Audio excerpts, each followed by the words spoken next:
Hello and welcome, everybody, to Monday Nitro here on Wrestling with Horror. Etep, right here with you. Wow, we made it through the intro with no technical difficulties. That was our official kickoff to the Halloween season here. Kind of our favorite time of year at the channel. Oh yeah, wrestling and horror is all we do, and it is definitely the kickoff to horror month. Those Delta tones next to me belong to none other than the man with Semitism in his soul. That is Hebrew icon Chungus Rhodes. What's up, Chris? That's right. Happy to be here, man. Glad to have you, and glad we made it through the pre-show technical difficulties. Oh yeah, which were maddening to say the very least. But glad you're here, brother. Glad you're here. Yeah. Glad to be here, man. Hell yeah. And below me in the square, we have none other than you. Well, we got fangs, first of all. And let me tell you the myriad of other reasons why I'm not requesting that service of you. That's AngelousDraven. Hey, guys, what's up? Yeah, it's the start of spooky season, and I'm looking forward to it. What did you just call me? This guy. But yeah, looking forward to watching or talking about whatever horror related things are going on. So, oh, we're still on the wrestling kick tonight, brother. Yeah, I know tonight, but I mean tonight, for the spooky season, dude. Tomorrow night, we'll promo the show tomorrow night.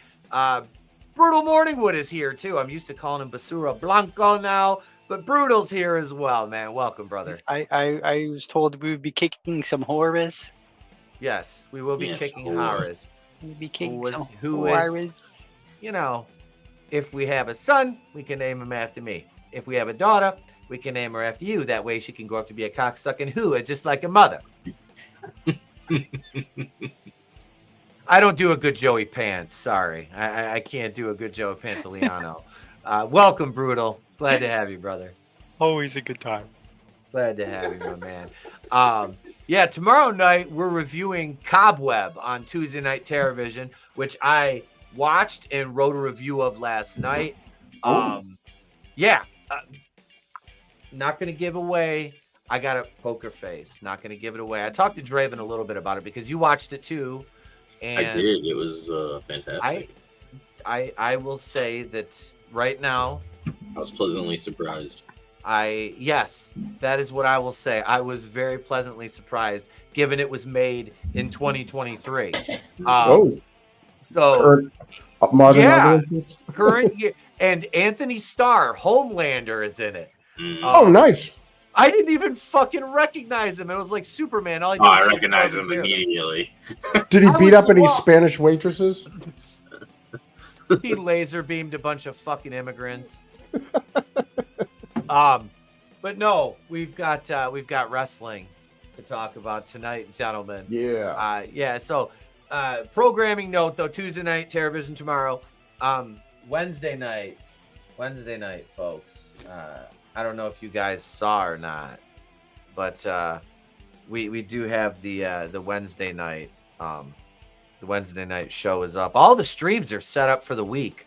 I was very, very proactive this week. But Wednesday night, we're going to be watching Trick or Treat, which I have never seen in its entirety, if you can believe that. I got to work that night, sadly, but I've seen it already. Okay. Yeah, we'll be watching that one. Friday the 13th, part 5, that commentary, Patreon exclusive is up. Dr. Giggles is up right now. So yeah, Chris is. That movie was fucking great. I love it. Spirit animal is Larry Drake. Yep, that was an autobiography. I think so. But we've got a super chat to start out the night here. Hell yeah, ladies and gentlemen, from one of our channel members who I need to update the roster of channel members, but just Joe 47. R.I.P. to Pete Rose. His best moment at WrestleMania. I gave tickets to Bill Buckner, but he couldn't bend over to pick them up. Big heel in Boston. Big heel in Boston. Yes, sir. I was a Pete Rose proponent of him always being elected into the Hall of Fame. especially after they legalize gambling. And I think they still should honor him posthumously with that because, the man deserves it. So thank you, Pete Rose, and thank you, Just Joe. Let's see here. What do we want to give Joe for? Here we go. How about some Samurai Cop? $5 super chat. Channel member Just Joe 47. Here we go.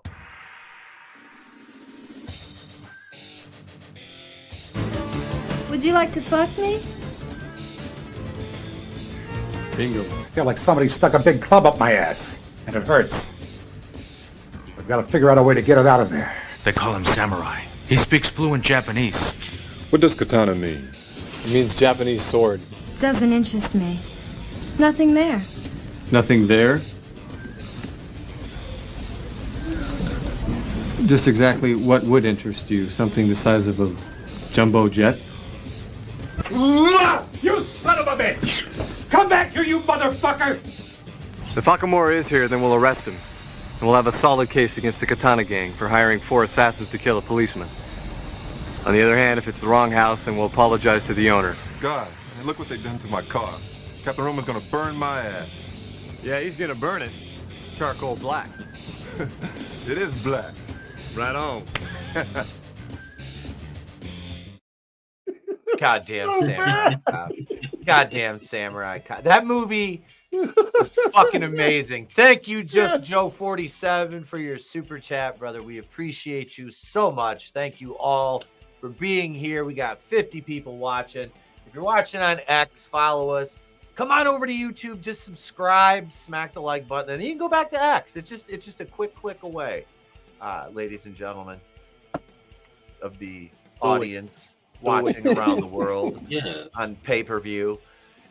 No, we're free. I'm just kidding. We're not free. Patreon, though, that's patreon.com/Wrestling with Horror 420. You're not going to get a better deal on Patreon. I'm fucking telling you right now. We put out 1 to 2 pieces of content a week, commentaries. We haven't done a show after the show in a while, but we will get more up there. But we've got a fucking ton of commentaries up there, and it's October, so all the commentaries going up there this month will be horror, which a lot of them are, but we've got the entire Andy Sedaris collection up there. The Crow, we'll have 2, 3, and 4 up there. We're going to redo the new Crow commentary. That'll be a Patreon exclusive. We live streamed it, but we're going to watch it again for Patreon. The original Crow or the remake? No. We did. You and I and Adam did the original Crow. Yeah. We're gonna redo the new one. I didn't feel as if that was. I want to do a separate watch of that for Patreon, like we did with the original one. But no. So thank you, everybody. Patreon.com/Wrestling with Horror 420. $2 a month. Channel memberships, $2.99 as a Kazooian, $4.99 as a Harvey Wakuian producer. Guys, take advantage of them perks. You got a review you want to see? Fucking hit me up. Let me know what movie you want done. I will get it done, especially October, boys. Oh, premiering tomorrow. I fucking shot this video 2 weeks ago. Premiering tomorrow, my review of the middle movie in the Thorn trilogy, Halloween 5. And yeah. So that'll be available publicly tomorrow. It premieres at 5:30 p.m. Eastern, 3 hours before the show. You get to check that out. And I'll have reviews this month coming of Halloween 2, 3, 2 and 3, which I haven't done yet. Those 2, as well as I'm going to try to get to H2O, which I haven't done. So those 3, we're also going to do H2O. Me too. H2O is good. That one came out my senior high. I think that was my. Wait, no. Like 98, 90. Yeah, 98. That came out my senior high school. But yeah, so that's all ahead on the channel, folks. The month of October is going to be fucking huge. We're a horror channel. It's what we live for. This is our time to shine.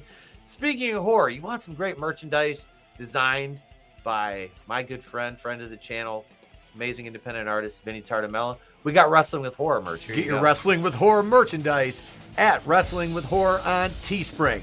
We have coffee cups, stickers, hoodies, t-shirts, new Wakui and Order merch, and still that classic place to be reviews, Etep and mini Etep hoodie. All available on our merch store on Teespring.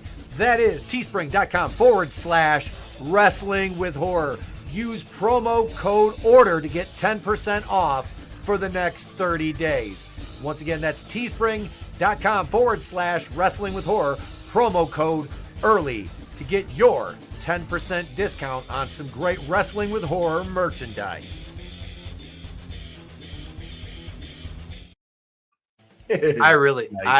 I've got a hoodie, a t-shirt, and a long sleeve tee coming with the hockey mask on them. And I cut the prices down to where I'm making like literally $2 a shirt on those, gang. I fucking cut my legs out on that just to make them fucking as cheap as I could for you guys. If you want to rock that beautiful design by Vinny. So let's see here. We've handled, I think, let's see, we got manliness and motivation. I don't know if you saw the credits, bro, but you got a producer's credit for the MugShawtys segment tonight. Lots of wrestling talk for Trina too. Trina loves talking wrestling. She does. She's excited. She's probably watching right now with bated breath, just loving this. We haven't even talked wrestling yet, so but we'll start out. We'll start out with a topping that's a topping. Well, I mean, you could have this as a topping. I would top things with this. Ladies and gentlemen, it's time for a wrestling adjacent segment. Whose wagon is it anyway? Shake your ass, watch yourself. Shake your ass, watch yourself. Shake your ass, show me what you're working with. Attention, all young players and pimps, right now is the place to be. I thought I told y'all niggas before, y'all niggas don't fuck with me. Shake your ass, watch yourself. Shake your ass, show me what you're working with. Shake your ass. All right, yeah, it's that time, boys. This is this is what brings all the boys to the yard, and also brings out Steve Bonkman. So, we're in trouble. I hear the drums. All right, here we go. Number one. Let's waste no time. This one, this is a difficult one for me to research. I'm not gonna lie. A lot of hours of research go into this segment, boys. So here we go. Here's number one. Right?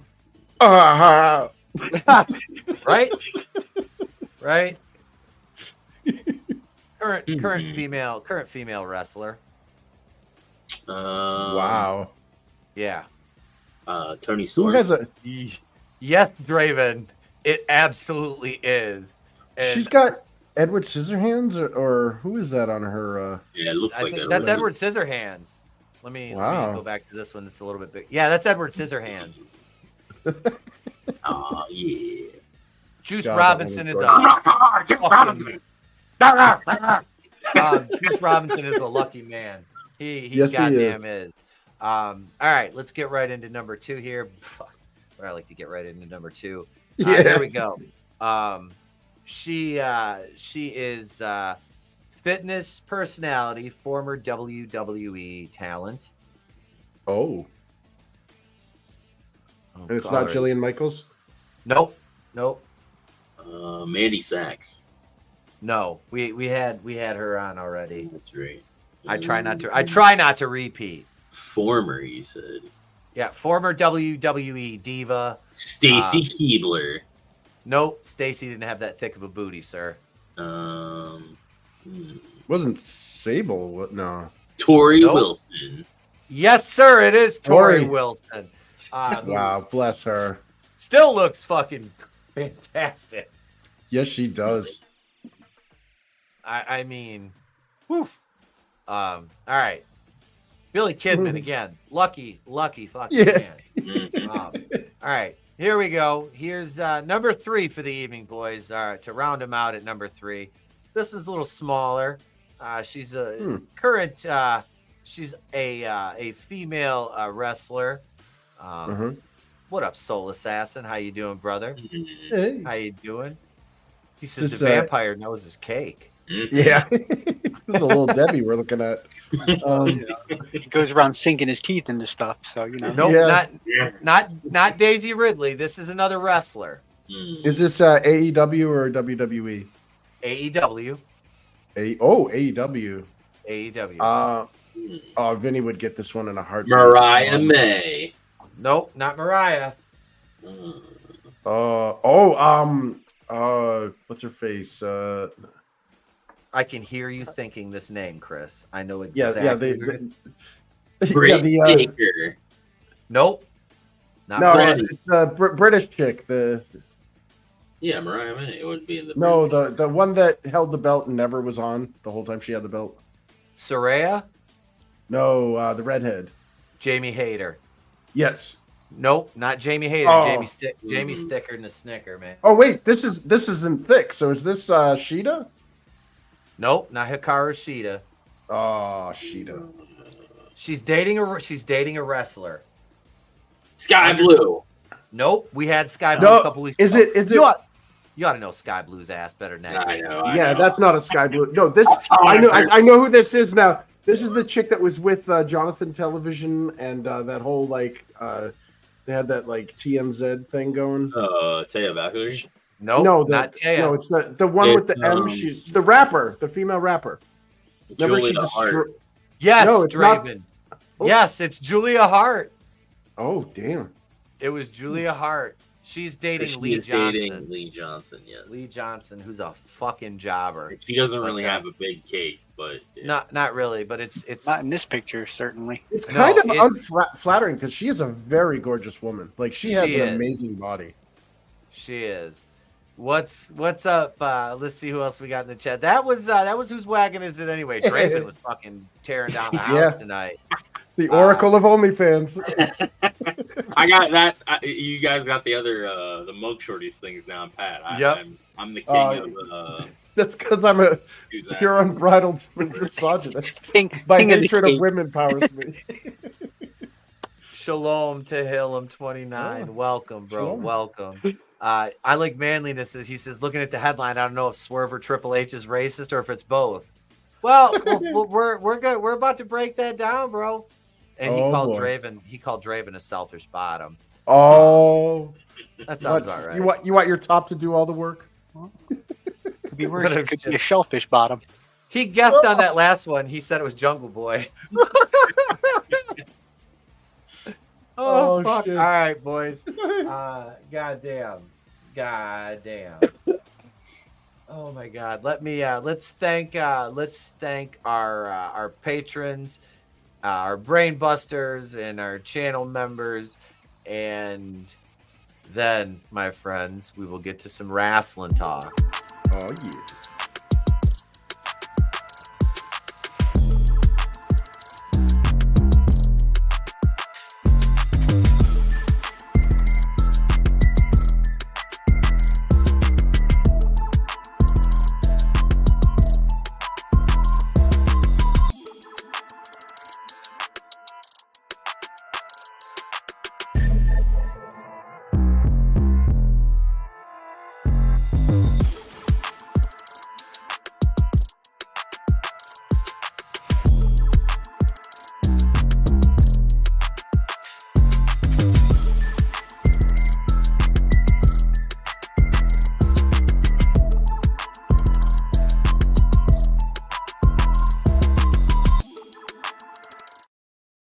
Now it's time to make Bree dance. Every time that I get up on the microphone, I gotta dedicate a round to you, girl. Come on.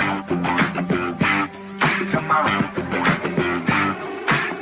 Every time that I get up on the microphone, I gotta dedicate a round to you, girl. Come on. I'm not sure what you did to me, but I like it. I love it.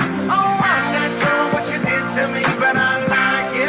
I love it. Said I'm not sure what you did to me, but I like it.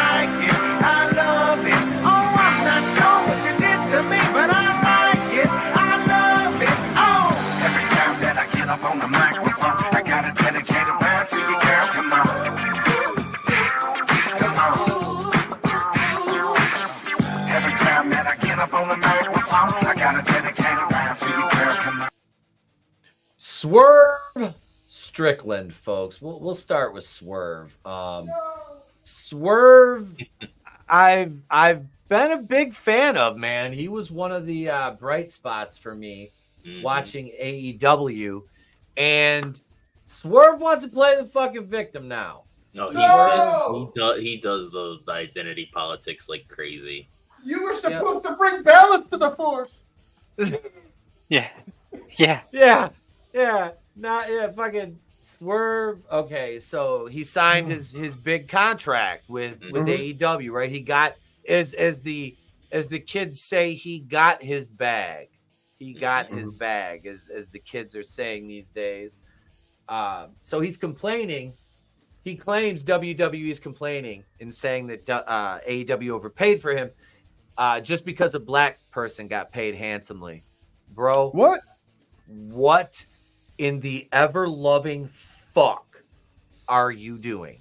Like, do you want to alienate people who already like dude, Swerve, you got me, man. Like you got me doing the fucking gimmick. Like I dig everything about this guy's character. He's a fucking great. When he just wrestles and does his normal gimmick, he's fucking great. Like this guy is great. What I think he's doing now is he's losing the plot, and it's like, dude, well, it looks WWE. Storyline wise, it looks like he might be joining the Hurt Business. Yeah, and I'll get to that because they just signed MVP. Syringe. Yeah, they signed MVP right after his feud with, his feud with Hangman, which is now in the rearview mirror, thank God, because that start-stop feud shit that ain't gonna work for me, brother. Fucking should have stopped at the triple threat match. Yeah, and then you didn't hear anything for months, and then all of a sudden he comes back and he's like, "Oh, I want to kill Swerve." It's like, dude, what the fuck? Nobody cares about you anymore. Like, who are you? And then you're like, well, that's long-term storytelling. You're like, no, motherfucker, that's stop-go storytelling. Like, that's that off again, on again booking, and that shit doesn't work. It's day-to-day booking bullshit. Yeah, and I'm not saying I'm more in favor of the 50-50 Triple H style booking because I'm not. But you can't stop and then, we took like a couple months off and all of a sudden especially when the feud doesn't have legs to begin with. I mean, that program was just bad. But no, Swerve saying this it's stupid. Well, what prompted it? So here's the thing: is like, you're in Tony Khan's wrestling toy box, okay? Yep. Tony Khan is about as far left as you can get. And last I checked, Tony Khan is not a white guy. So I don't know about the whole wrestling, like the racism and all that shit. I don't think you're going to get any of that from Tony Khan. You can say about Tony Khan, but he is not a racist.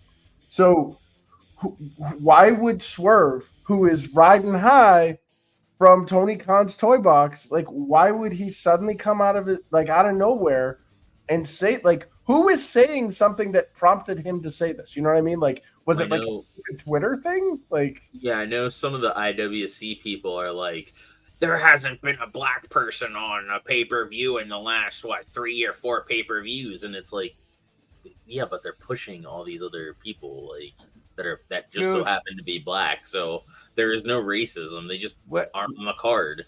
There is tons of non-fucking white people that are who are your women's tag team champions right now? Yeah, exactly. Yeah, hell yeah. Bianca, Mahogany Goddess herself. Yeah, yeah. Who's the fucking undisputed fucking whatever Negro icon Cody Rhodes? Yeah, exactly. I mean, who's held ROH's belt for a while, the women's division? Yeah, Athena Palmer, man, she's one of the best freaking wrestlers they got. And I didn't know she was married to a white dude. Is she really? Yeah, I was on her Instagram and I'm like, is this her man? Dude, I'm like, shit, she's awesome. She's a gamer too. I like her. I've always liked Athena's style in AEW more so. I didn't like her. Was she Ember Moon in WWE? Yeah. They didn't use her right. And I saw an article about Naomi isn't good enough to win a title, and they're absolutely right. I was like, Jesus, This is the first time I've seen one of these fucking fruit booty IWC writers get something right. Like Naomi's, she's not. She's like made why? it, Why would you put a title on Naomi? What does she offer? As you have to, you can't look at these titles like it's somebody's turn. It's I'm gonna put this on you because you draw me money, and this will hopefully draw more money. You being elevated, or you taking that title and elevating it, will bring in more money. It's your turn now. Yeah. Because look, we got Jey Uso as the Intercontinental Champion now. And Triple H does not know how to book it. But I want to get back to the Swerve Strickland thing because we're going to talk Triple H in a bit. This is concerning. To break this down, basically, according to the article, it's from yardbarker.com. WWE thinks AEW made a huge error. In the eyes of WWE, they offered too much money. Therefore, it allows for other wrestlers that are not megastars like John Cena, Roman Reigns, etc., to request more than they deserve.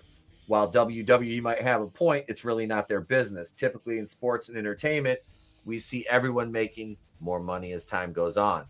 So to get to this was on the Breakfast Club radio program. There's a red flag right there. Yep, absolutely. Swerve made it clear why WWE is upset. They only complain when a black person gets paid. I'll say that, says Strickland. If I'm not your concern, don't worry about it. Don't worry about my pockets and our money. We're good. You've got your talent. Like, you made your decision with me 2 years ago. No hard feelings for me. I keep it moving. I'm going to figure my way out and build myself up. After dropping the belt at All In and then losing to Adam Page at All Out, there's no return date set, although Swerve could be back rather soon after seeing what occurred on Dynamite. Prince Nana was providing an update on his client when MVP debuted and hinted at wanting to represent Swerve. Whatever happens, good move on AEW to re-sign Swerve, as WWE would have grabbed him once he hit free agency. So did WWE blow it by letting Swerve go to AEW? All right, so I don't see their comments as being racist because WWE's made comments before about Tony Khan giving exorbitant salaries to people like money that aren't worth it. I'm sorry, whatever you paid Ricochet, you overpaid by 7 figures. Oh yeah, because they're overpaying, but in the end, it also makes it competitive. Yeah, so that's why the Fed doesn't like it. Yep. Yeah, exactly. Because then they got to fork out more money because then they, to get these guys if they want them. Dude, that's the Blizzard effect all over again. That game company. Yeah. They underpay their employees because it's like, you're working at Blizzard. They underpay their employees at the Fed. They're like, you're working at WWE. Yeah. Which is a smart move on Tony's part. Yeah. Because then it keeps them loyal. It keeps them loyal. Yeah. Exactly. Absolutely. Next up here, we'll God damn it. We'll especially now when you have people jumping ship. Yeah. Oh, dude, that's the name of the game now. For Raw tonight, the only match that really interested me, and I'm fucking dead ass serious, this should be a pay-per-view match. Bronson Reed versus Braun Strowman, last monster standing. Even if no, that's on Raw tonight. Wow. Even if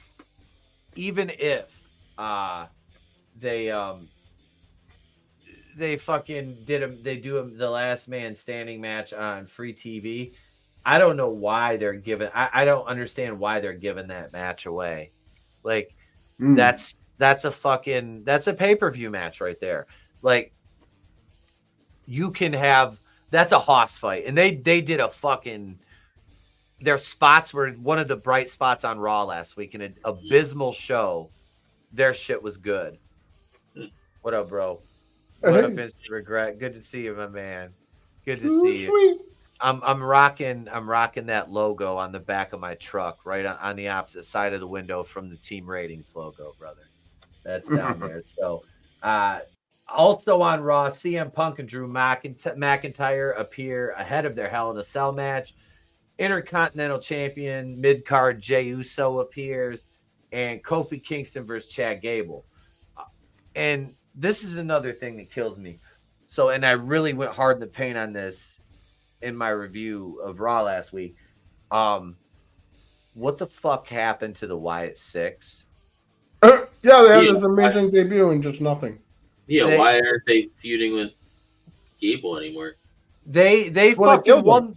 They won the blow off match in that feud like 2 weeks ago in that street fight, right? Yeah. So now American Made moves on to a new feud, and you've got nothing for them lined up. Like, what the fuck are you doing? They won the fucking feud, so why would it just? You're featuring the losers of the feud. This happened to me, right? So I win the commissionership of UWA. I won 2 matches in a row, and I was the commissioner. So I did that. And then the next month, it's like, I'm just back to being the commissioner. There's nothing else. And I'm like, it's just normal, like business as usual. I'm like, well, that doesn't make any sense. Like, there's got to be some more payoff to this, you know? Yeah. So I was like, okay, so what I'm going to do is I get to add match stipulations, which I didn't like. I only did like 2 a night because even though it's an indie show, I'm like, psychology, man. Like, you don't give them 5 gimmick matches in a row. That's fucking stupid. So I would do the first spot in the main event would be gimmick matches, unless I had 2 fucking like heat-seeking missiles coming out in the first match, and then it's like go fly all over the place.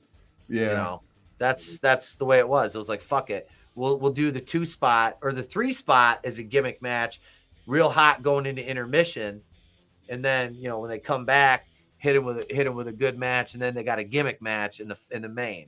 So, Just Joe says Bronson and Strowman is on Raw because Triple H only books 5 to 6 matches on pay-per-views.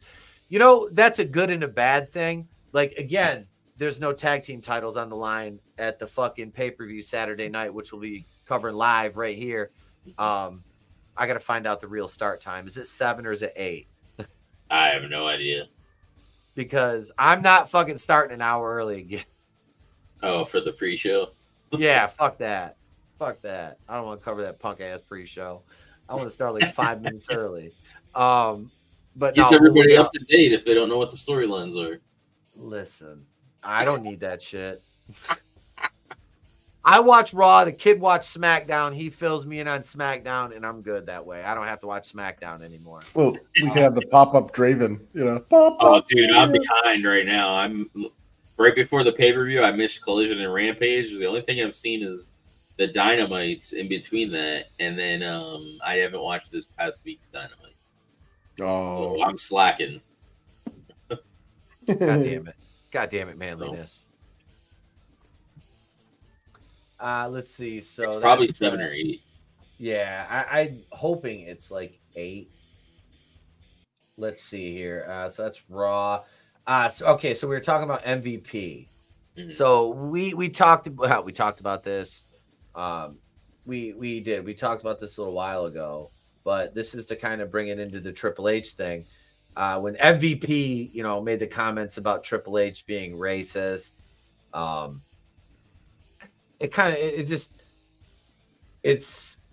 it's fucking pathetic. You know, it really is. It's like, dude, you made how much money? Like, you weren't. It's like Adrian Peterson in the NFL. He played running back years ago, and he was making $10 million a year, signed a $250 million contract, right? With like, I can't remember, with like a $50 million signing bonus. And he's making $10 million a year. He's like, the NFL players are like slaves. I'm like,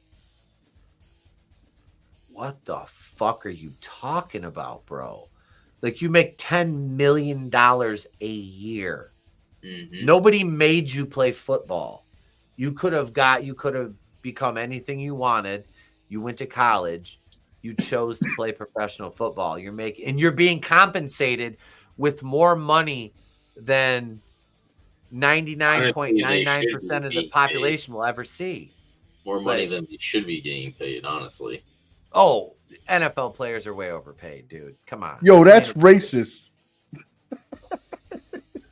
They're all overpaid. Every athlete's overpaid. Firefighters should be making more than fucking football players, dude. Listen, let me see fucking the Lions quarterback, Jared Goff. Let me see him run into a burning building and save small children. You know what I mean? Like, nah.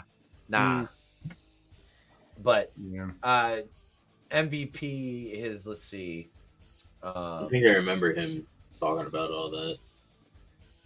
Let's see. He says Hulk Hogan is a racist. He said it himself. As far as Triple H, I don't know that he is, and I don't know what his motivations are, but I never said he was a racist. He said, this is the first comment, though. He said, it made the rounds that MVP said Triple H was a racist. I never said that word. I never said that. Now, my opinion about how he looks at talent of color, that's a different conversation. Talent of color? The man was a racist. Talent of color. Jesus Christ. Oh, my God. Dude. I want that on a T-shirt. Talent of color. Can we please stop? You remember when, like... Well, dude, I stopped, like, I remember my mother's mother, an old Jewish woman, watching wrestling and stuff and, like, talking about the colors. And, like, look at that little colored boy there. You know, the one playing in the fire hydrant? Oh, I bet he smells. You know, like, I'm like, you are an ignorant, racist old lady. Like, it was embarrassing, like to hear that, okay? Yeah. When did we bring that shit back? It sounds so ignorant. They just switched the word around. It's the same thing. Yeah, it's the same thing. Like if you just want to exclude white people, just say non-whites. Like, yep, it's not that big of a deal, dude. Like, color sounds so stupid and pretentious. Why can't you just say, like, yeah? Well, I mean, you know, hey, he books the blacks or the Mexicans different or Latinos. Yeah, you know, then he books the fucking white boys. Just say that, bro. Say what's on your fucking mind. I'll respect you more. I might not like what you say, but I'll respect you more for it. Yeah. I don't see Triple H. I don't see Triple H as right. I really don't. And I'm not a Triple H guy. I don't defend him. I wasn't a fan of him when he was fucking wrestling. I was listening to a shoot interview with Ivory today when she was making fun of his promos. She was like, she goes, we'd all, you know, be like, hey, Triple H is cutting a promo. Well, it's time for a bathroom break. Time to go do some laundry. Time to go fold that laundry. Time to go rake the yard. Time to go dig a ditch, you know, just because he never shut up. Yeah. His promos were fucking boring. Dude, say what you will about Triple H, but he's a slimy scumbag, but he's also a businessman. And the only color that matters in business is green. You know, he's looking at who can be the biggest draw, you know? And like we were saying earlier about like him bitching about like how Tony Khan overpays his talent. That's not because of race, dude. That's because he doesn't want to have his talent going, God, where's my money? Pay up. Yeah, if you don't, I'm going to the other guys. Exactly. And he can't afford to lose these guys. So he's got to pay them. Because Tony Khan is a mark, and these guys and these girls know he's a. Did you see him do the fucking dance with Mercedes? Yeah. Oh. He's always doing. Oh, bro. I'm glad I missed that. This motherfucker. They were booing him or whatever. Yeah, he actually has an active role with the Jacksonville Jaguars. It's not just in name only. Like they were talking about him on the Pat McAfee show, and Pat McAfee wouldn't talk shit on him because McAfee still works for WWE, so he knows better. One of the other guys on the show was like, he's a dipshit talking about Tony Khan. They're making fun of him on draft day with his neck brace and shit like that. The guy was like, he's a dipshit. Like, it's hard to believe he's in charge of anything. Thing. Like, it'd be one thing if he did it and he sold it like Vince. Yeah, he sold it. When he was at there in the courts and stuff, whether that was legit or not, you know. People don't really know. But at least Vince fucking sold that shit. Like, it was legit. Like, but Tony Khan's like moving his head and shit. It's like, dude, you aren't insured and we all know it. Like, yeah, Mr. Brady dropped his briefcase and he turned his neck with the brace, and we all knew he was faking. Yeah. Dutch talked about gay wrestlers back in the day and said nobody cared if they could draw money. Exactly. Yeah. Nobody. Yeah, it's all about money. Dude. Doesn't matter. That's what made Canyon such a tragic story, because that guy struggled with depression and mental illness and shit. And then, you know, he was gay and he was in the closet. Mm-hmm. Everybody knew it, though. Everybody knew he was gay. Nobody, I'm sorry, dude. Like, no, I've been in the locker room with fucking gays. I've been in a locker room with fucking Brandon. Not in this, you know, obviously, which is even more fucked up. That Ghoul was a lot. Never mind. But the women's locker room. Yeah, ew, poor. There was only like 3 women there. I feel sorry for them poor girls in the channel. Anyway, like, damn, Nyla, why are you getting hard? That's like the one from TNA too, Shaw or whatever. Or Giselle Shaw. Giselle Shaw. Or as James calls him Bigfoot. He was on the Jericho. Oh, that's right. Year. And he was like, "Hey," goes, that motherfucker walks up. I look down. This motherfucker got feet bigger than mine. But that's when the Rick Steiner got heat for at the con for asking, "What are you?" Like, but no, man. I know nobody has ever fucked gay or whatever. Nobody's ever gay in a fucking. We've been like around. Like I used to book a couple dudes that were. I don't fucking care. Draw me money. Yep. Draw me money. That's all I fucking care about. Like, your personal bedroom proclivities don't mean shit. You got talent. Yeah, and then like people get pissed because they're not getting pushed. It's like, well, do you make me money?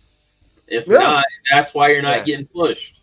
Like, it has nothing to do with like some ulterior motive or whatever. If you're, kissing my ass or not, you draw me money? If you can't draw me money, then fuck off.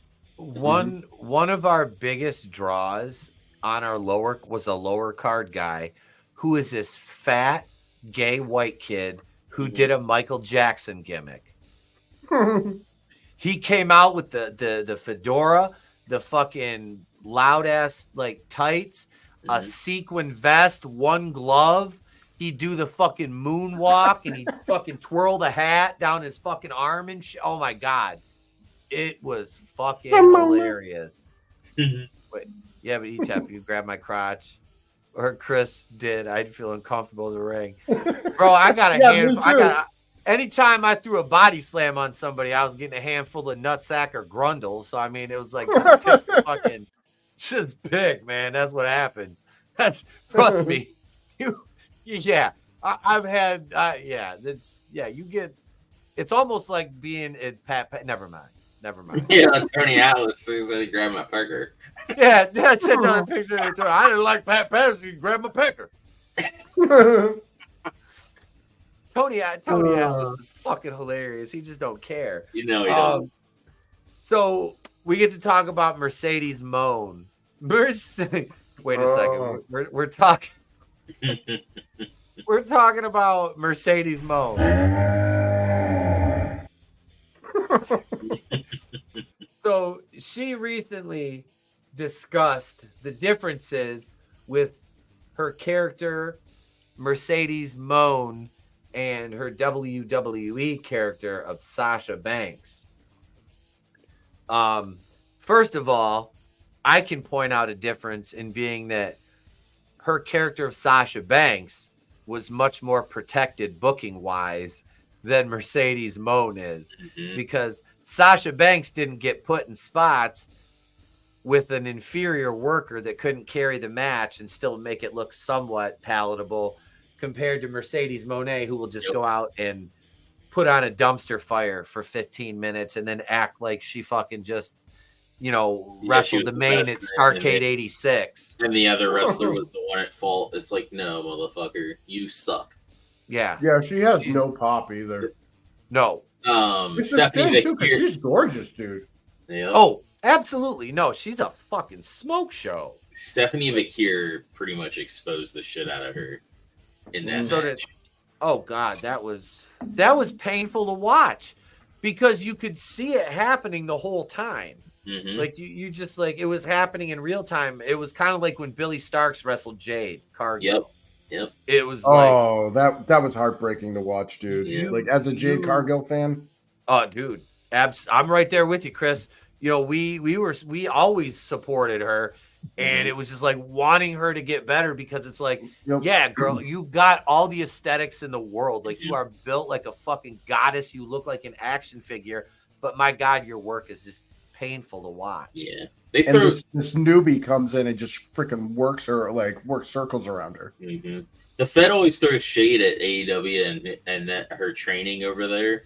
Like when they're over, it's like, dude, she had Danielson and a bunch of other like legends in the back, like and Dusty and all these other guys like teaching her.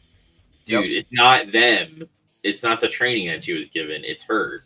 Well, if anything, I'll say this: like, I'm really glad they paired her with Bianca Belair because Bianca is an amazing freaking wrestler, and she basically can kind of carry the match where Jade fails. And I'm not trying to shit talk Jade because, dude, Jade, I couldn't do a quarter of the shit you do in the ring. So I'm not trying to shit on you.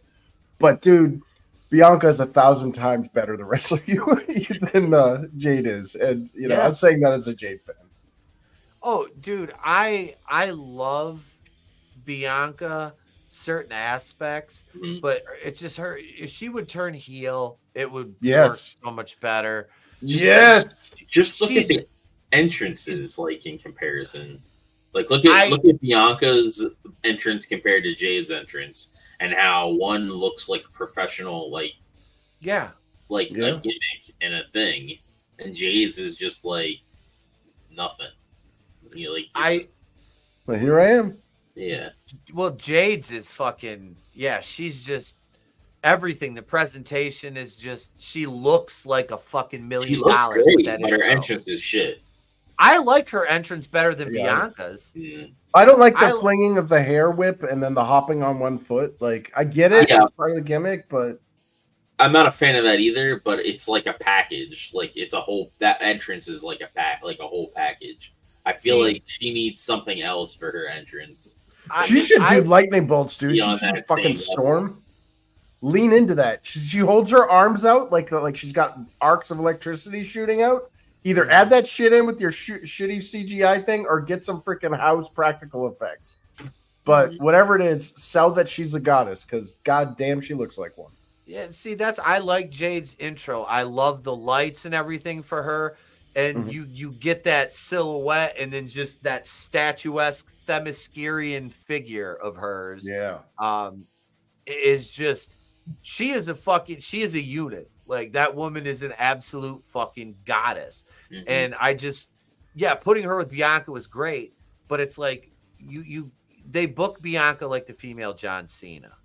Yeah. And that doesn't do her any favors. And the whole, if you don't like Bianca, you're racist. Get the fuck out of here. Don't tell me I don't understand a gimmick, because I have booked every kind of fucking wrestler that you can think of as far as gimmick or ethnicity, or if their ethnicity is even part of their gimmick. Hell, one of my best friends, the one that gave me the pass, was a fucking black Southern preacher gimmick. And the dude was from Flint. One of the nicest cats I ever met, stayed at his house. He lived, there was like 3-4 other workers lived together. He was a great dude. But he tag team black Southern preacher with two guys. They had like a trios thing. It was like a stable called the Gospel of Dixie or God. And they were two Confederate flag wearing fucking in Saginaw, mind you. In Saginaw. Damn. Yeah. And they had a black dude as their Southern preacher. They had a black female manager named Bella Hayes, who was, she come out and she had the fan and everything. But yeah, they wore the stars and bars and shit, and fucking they were over his heels. Oh my God. It was fucking amazing. And that's it's like people tell me I don't understand like gimmicks. I understand fucking gimmicks when they're non-white. Trust me. I know how to fucking book. But the thing with Bianca is it's cringe. It's just fucking cringe. For a D1 athlete who's that good in the ring, it's just, and like I said, we've talked about this before, but the way they make them talk, and they're telling play it. And they're both, university playing to that level. Yeah, college-educated, intelligent women. Yes. And they make them sound, you know what I'm saying? Oh, yeah, and it's like, I understand you're trying to target that demographic, like the young urban kids, but like, why don't we try something positive? And I understand maybe trying to lean into that to kind of scoop up the kids and get them over to your side, but can you at least try to like help them succeed? Because speaking like that is guaranteed failure. Like, I can tell you right now. I mean, you can read. There's an awesome book called Freakonomics. Tells you how to set your kid up for failure by giving them a stupid name. But it also talks about how your vocabulary assures your success. You know, speak like to the level by which you want to achieve. And if you sound like gutter trash, you're gonna basically stay in gutter trash. And these people are too smart for that. So they're putting on an act to dumb themselves down. And it feels like the racism of low expectations. Like, okay, maybe this is going to get a little Semitic here for a second, but it feels like the rap industry where you have the little Hebrew guy going, yeah, speak like that, yeah, like wringing his hands. And it's like, these are smart, attractive fucking black women. They should be like power speakers. They should be like, I'm watching a Fox, like I'm watching a Fox drama. That's what they should be speaking like. Yep. Sorry, that's my rant for the night. Because that's how they speak naturally when they're not in character. Like I've heard them both in interviews, and they're incredibly articulate. Mm-hmm. It's like it bothers me. The new SmackDown theme says it all, like Stallion or whatever. So that's a Stallions are males, so she's saying she's a troon.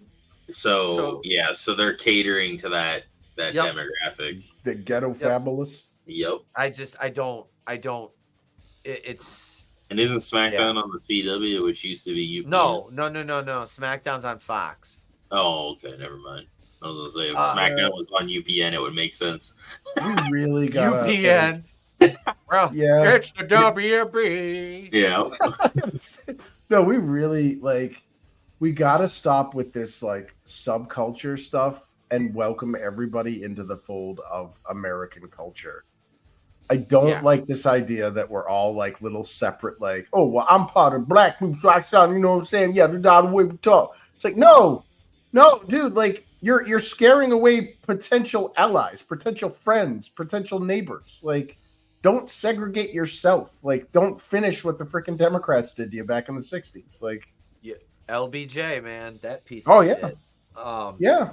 But back, let's see what was I want to answer Gap's question. His name was Buzzed Up, and his finishing move was the High Times, which was a big top rope splash. He was 5'9" and weighed about 430 pounds. Oh, Jesus! Hell. Yeah. If I give you permission, if I ever get to that weight, you just put me out of my misery. I will. I give you permission to just straight up delete me. Okay. I need that in writing though. So no, Buzzy, we're hanging out. It was me and James and Buzzy and my boy Mikey Woods, and Buzzy. We're in the hotel room, and there's I think Shane Morton was there. There's about 4, maybe 5, 6 of us, and Buzzy's laying on one bed, and Mikey's sitting on the other one, kind of laying down, and me and James are sitting in the chairs at the little table with Shane, drinking, smoking, watching. We're watching a UFC fight after the show that night in the hotel room, and Mikey's like, fuck this UFC shit. Buzzy, I'm gonna elbow drop you. They're both from, Buzzy's Evansville, Mikey's from Nashville. And Mikey stands up on the bed and he's like, yep, I'm jumping across here. I'm gonna fucking elbow drop you, Buzz. He just rolls over and goes, Mikey, fuck you, don't. Mikey's like, nope, I hope you got money to pay for this bed because I'm fucking this shit up, Buzzy.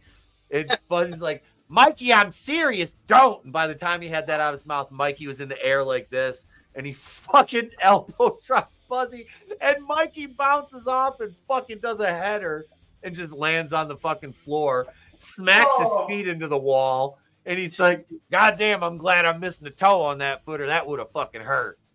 Oh, man. He bounced off the human trampoline. Yeah, did he have the sugar foot? Is that why he lost a toe? Didn't have a toe on that foot? No, he lost it in an accident. Oh, okay. The sugar foot. Yeah. the Venus. Yeah, the Venus. I think we're talking about Mercedes Mone. Yeah. So Mercedes Mone, you know, she's happy now. She says being a wrestler is role playing online. It's role playing offline. Once I put on that wig, I'm Sasha Banks, but I'm not. I'm not her. I'm Mercedes Mone. I really felt like it was time to be that and own that brand. What? Goddamn. That sounds like something Kamala Harris would say. It's time to be unburdened by my wig. I listen to her talk and just emotional damage. She's one of those crystal chicks as well. She has like a crystal for whatever the fuck because she was on that Logan Paul thing. God. And she was talking about her crystals and shit, and they're like looking at her like, oh, okay. You gotta stop and be like, wait, what? Like, wait, So she what? talks really weird, and it's strange. who could have She's a crazy bitch. ever foreseen Ever. Wait a second. She was born a middle class family.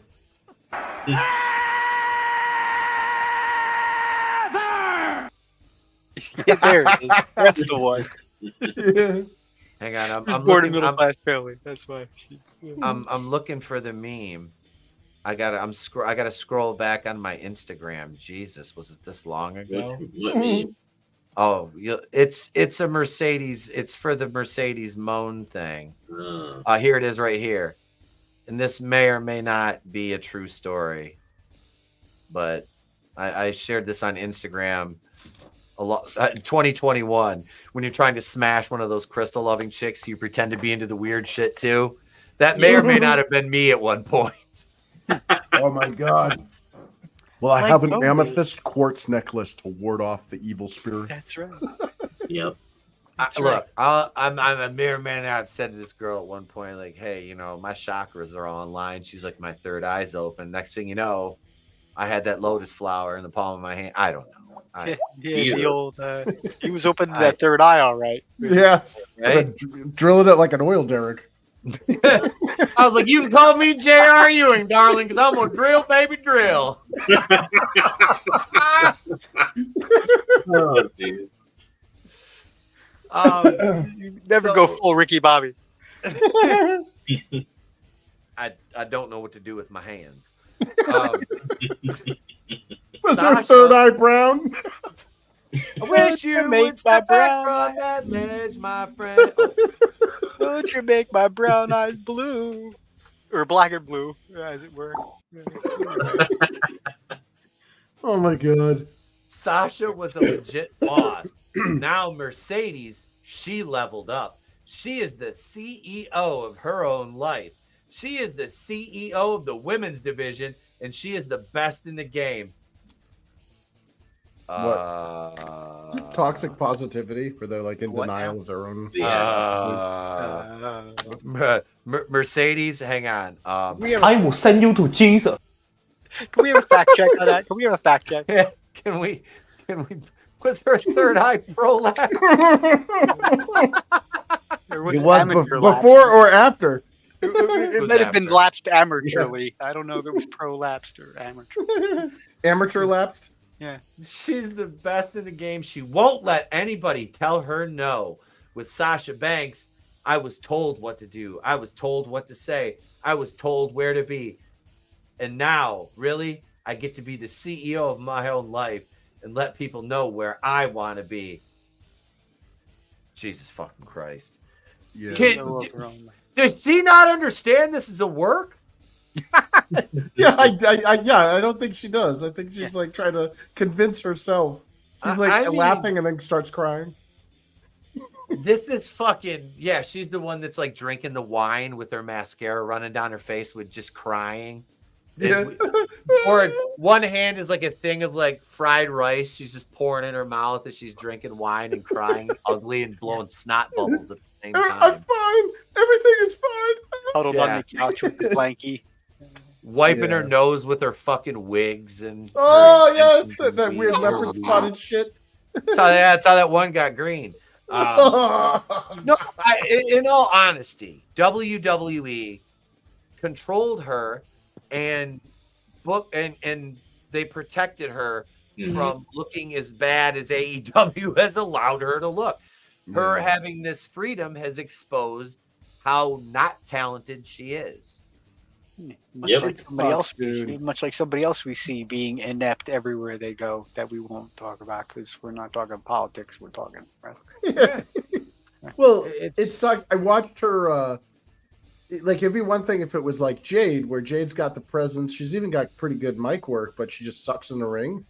But like with Mercedes Mone, it was she couldn't even.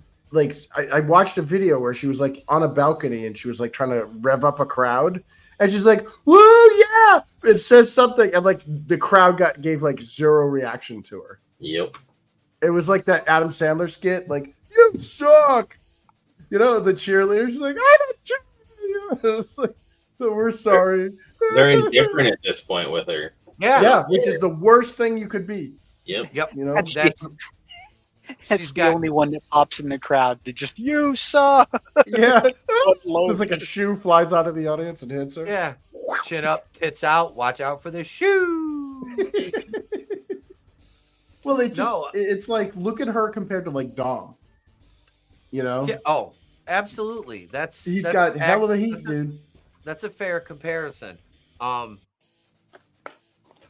know I laugh when people are like, "Oh, he sucks, he's terrible." I'm like, you know absolutely nothing. This motherfucker. I don't like Dom. I think he should in the ring. Okay, you don't like him, but you can't deny that motherfucker's a heel draw. When you see him, you turn and look. He has nuclear fucking heat. He really does, dude. There's not many people that get hated by the crowd every time, and it's not. If they were indifferent, they wouldn't make any noise at all. They'd sit on their fucking hands. But they boo the shit. Liv had to tell them to let him talk, and that's funny because she's a fucking heel, and they listen to her. But Dom, they love booing that motherfucker, and it works every fucking time. Like when he goes out and gets his ass beat by Rhea or Damien, they fucking love it. Yep. That's an effective swarmy heel. But as a contrast, though, like if Dom was up there on the balcony, people would have been throwing shit up there, telling him, "Fuck you, get the hell out of," there would have been a whole like. Monet gets up there, and there was literally no reaction, which is the absolute, positively 100% worst thing you can get as a professional wrestler. Mm-hmm. Your job is to get a reaction, positive or negative. Get a reaction, and if you get none, dude, that's money lost. That's it. Ineffective. Well, unless you're the Undertaker, because like when the Undertaker first debuted or whatever, there wasn't like a reaction. They were more in awe. Yeah, well, that's the reaction. People were stopping and staring with their jaws hitting the floor. Yeah, exactly. Yeah, like people weren't even looking at her. Like I felt like it was like an SNL skit. When you feel embarrassed for the people involved, where you're like, "Oh man, that sucks." Oh, like that's how I felt, and I don't want to feel that way about a professional wrestler. Right? That's the absolute opposite of the emotions you should be feeling when they come out through the curtain. And I've had guys like that. You look at him and you're like, this guy has everything. This black dude, Ricky Fontaine, dude was built like Mr. Olympia, right? Shit. Like, I mean, flawless physique, 6'1", 215 pounds, not an ounce of fat on him, baby face, right? Mm-hmm. Fucking A. He had zero charisma. Zero. Oh. I mean, we worked shows off and on for the better part of probably about 4 years, I'd say. I worked with Ricky off and on around the state. And we were working out at the Bluegill Festival in St. Helen, Michigan, which is we call it St. Felon. All right. That's not far from where I live. We were working the festival there, and Ricky comes out in the second match on the card, right? We worked the opener. It was me, James, and Chuck. And that's I worked as Severian Kardashian. That was the only night I've ever done another gimmick other than Pete Daddy Dollar. I was a Kardashian that night. I'm like, I'm never coming back to work in this town again. I'm not going to use my regular gimmick. I want to do a throwaway gimmick. So we were doing like a Jersey Shore type thing. We had Big Chucky, Severian Kardashian, and James Dillinger, and we were all like tanned up and everything. And the crowd fucking hated us. We do our deal. We go back, James looked at the lights, and we go back, and we're fucking sitting in the locker room, and Ricky's music hits. He came out to "You're the Best Around," fucking fantastic entrance song for a babyface, right? Mm-hmm. Nothing. Crowd fucking didn't make a sound. And all Ricky comes out and goes, "Yeah," goes like this with his arm, and that's it. Like waves his towel, and that's it. And nobody fucking, I was like, oh, you poor fucking guy. And then as I'm working more shows with him, like, he just has no charisma. Like, great, like, good in the ring. Like, not great, but good. Like, just no charisma at all. I was like, man, why didn't, and I wasn't booking. I was just, talent on the show at that point. And I'm just like, why is nobody giving this guy a manager? Like, yeah, why have they not paired him with somebody yet that can talk for him and get this guy over? Like, it just never happened, But yeah, to bring this back, that's Mercedes Monet. They're indifferent towards her. She's got maybe 5-6 fans. If anything, you should have Camille. I don't know how good Camille is on the mic, but she's like their muscle. Have her be the talker. Yeah. They need to do something, because I don't want to see Camille get wasted either, because she is way too talented for all that. Drag her down. Even then, yeah. Let me ask you, what's worse? Like having the other two things, but then when they get in the ring, they stand there and are friggin' like don't know what to do. Like the other one, what's her name? Like Jade. Yeah, like she gets in the ring and then it's like, and not that I'm talking like I know a whole bunch, but like from what I've seen. She does the other stuff, but she gets in the ring and she stands there like she doesn't know what to do with herself. Mm-hmm. She's the female Tongaloa. Right, yeah. The other guy does the same thing. The retarded Samoan. He does the same thing. Yep. No. He doesn't know what to do. He's fucking lost.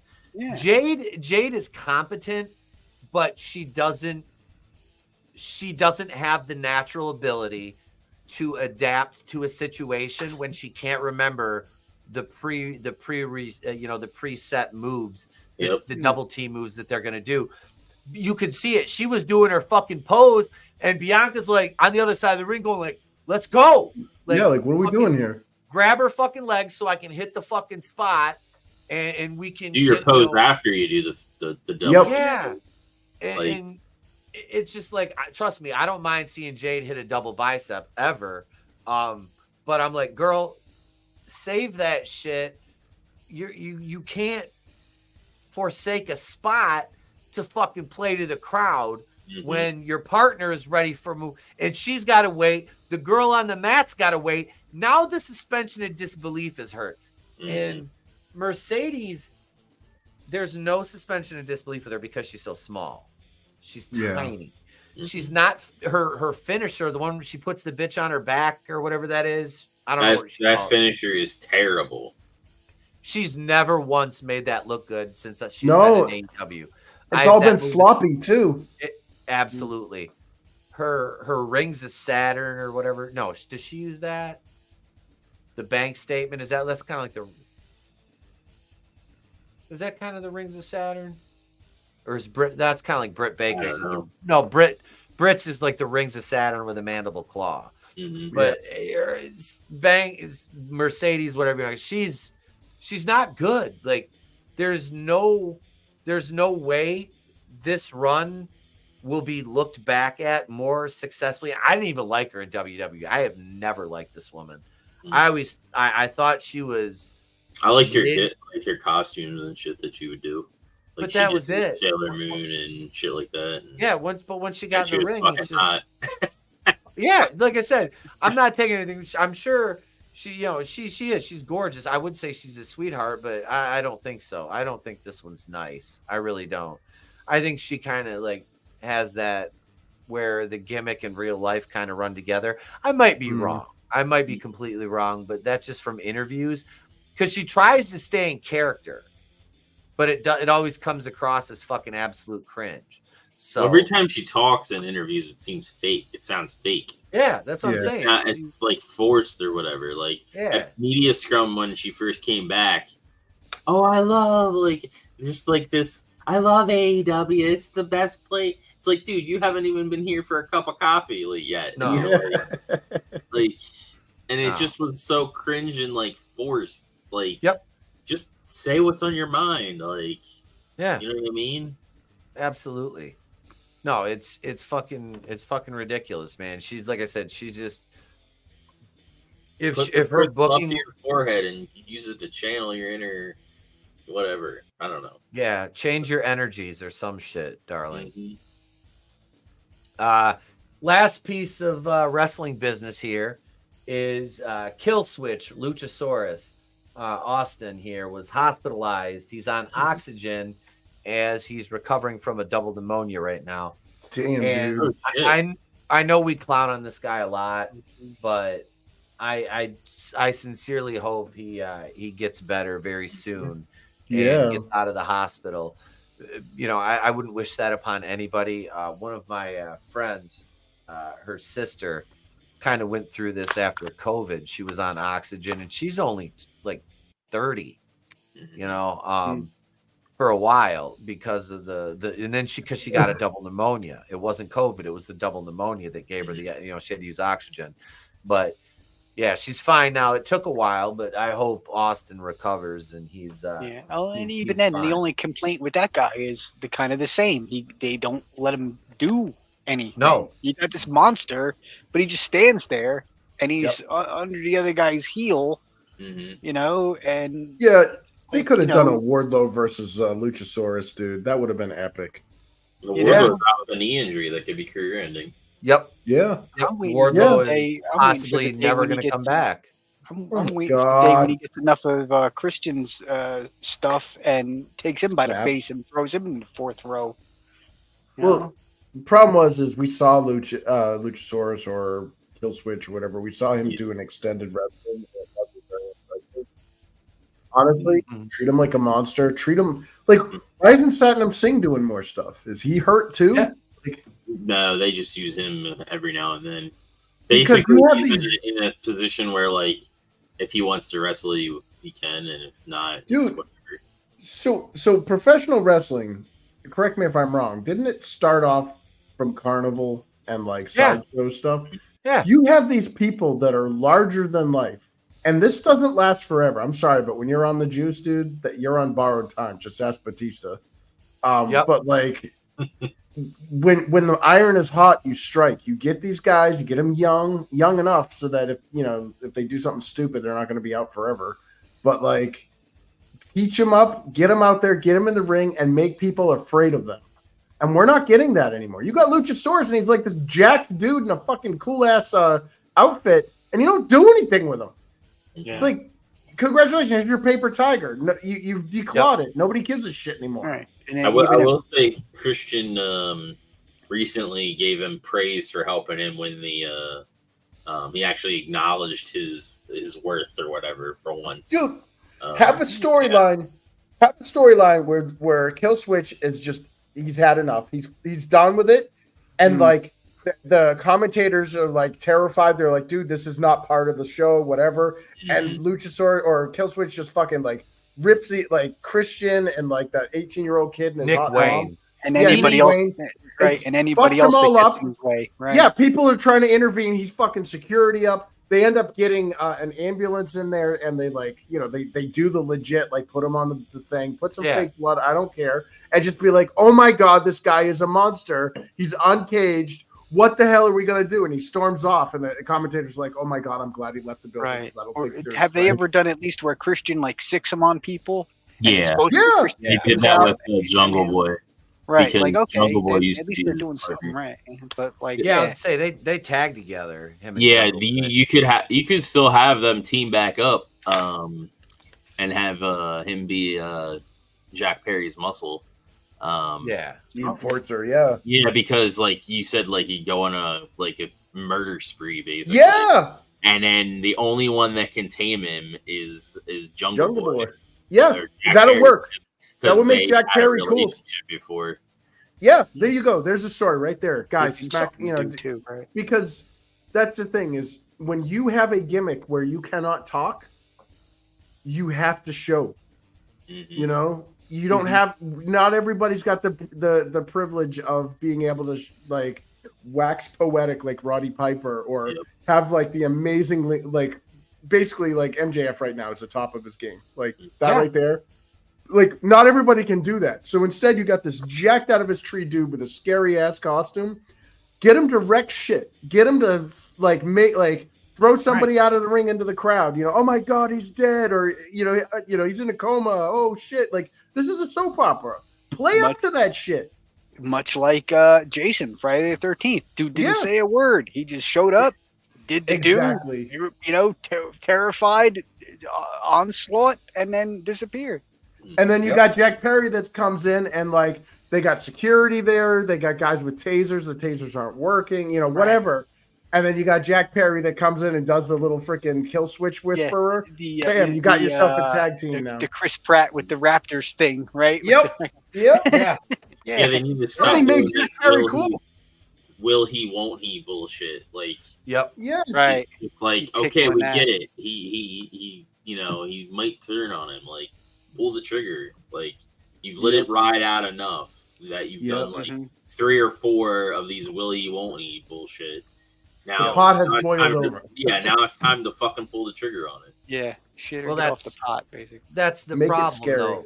They book the big guys like fucking jokes, you know, and it's fucking sad. It really is, and that negatively, like I said, Wardlow gone. Hobbs is they just saw him. He was backstage powerhouse Hobbs. Nice. Looks good, but no, man, the big guys get the raw end of the deal over in AEW. Speaking of Hobbs, with the MVP there, they need to have, and if not Lashley and Shelton come over, they need to have MVP, Shelton, Lashley, Hobbs, and Swerve all in a fucking faction, and I'm fucking run over everybody.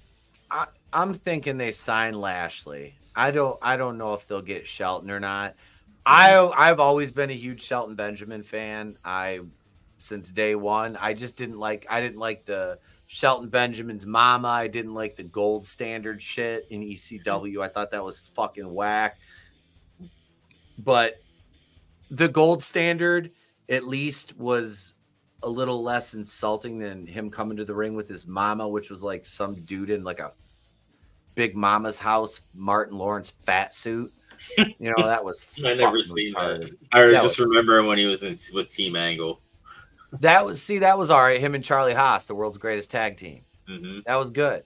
Him and because neither of those guys could cut a promo really. Shelton was a little bit better than Charlie, but Charlie Haas married Jackie Gaeta, who at that point was still hot.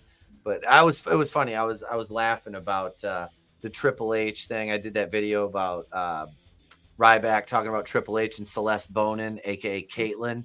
You know, Triple H would always comment on her body. I'm like, fuck, she had a fucking smoking body. She still does. Mm-hmm. You know, she was like thick, athletic, like muscular build. Still had a rockin' fucking look like a smoke show. You know, I'm like, yeah, that motherfucker couldn't, like, I don't know. Like, he was. I guarantee you, he fucking, they fucked. That's why there's an NDA. That's why she had to sign an NDA, which is fucked up because that means he abused a position of power over a subordinate. Triple H? Triple H, yeah. And I don't know for sure, but I'm just hypothesizing here. You know what I mean? Mm-hmm. It is time, though. That's the wrestling talk for the night. Are you guys ready for MugShawtys? It's time for MugShawtys. Sure, I'm ready to fail at MugShawtys. Yeah, me too. Draven's just ready for this. He's just ready for the bonk, man. I can hear him coming. Run, Draven, run! Wait.